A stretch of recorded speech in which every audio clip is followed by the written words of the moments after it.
Dani, what exactly did we hear from Merkel yesterday? I mean, will there be new restrictions imposed, or is this just status quo, keep it as is? Yeah, more of the latter, Anne-Marie, because Angela Merkel has to strike a really careful balance here. Germany is desperate to get economic activity back up, but at the same time, we are seeing signs of rising cases. The case count in Germany surging to the highest in about 4 months. So Angela Merkel speaking her first appearance since we've seen this rise in cases, saying that this should not continue and we need to contain it, warning that there might be and needs to be fines levied against people who flout hygiene measures and social distancing measures.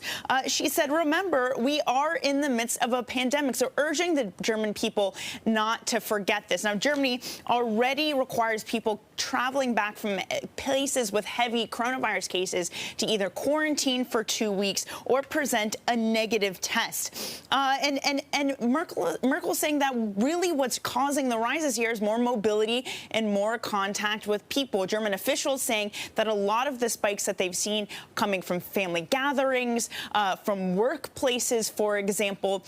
So really, this is just a warning, letting the German people know we aren't going to continue easing anytime soon. There are signs here that virus case counts are rising. Yeah, the global tracker, 22 million, and death toll surpassing 780,000. What about the rest of Europe? Are there any signs of another wave? I just got back from Greece, and they've got their own very idiosyncratic problems, don't they, on 1 or 2 islands?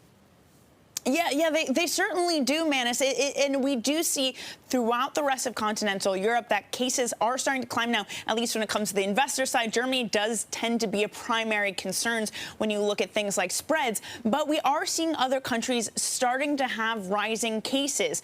For example, France now weighing up having some measures to wear masks in the office because they're seeing cases rise. Netherlands is having a particularly difficult time containing the virus. Their past case count was over 4,000 in the past week. And we're also seeing Spain in the past day recording more than 2,100 cases, Manus.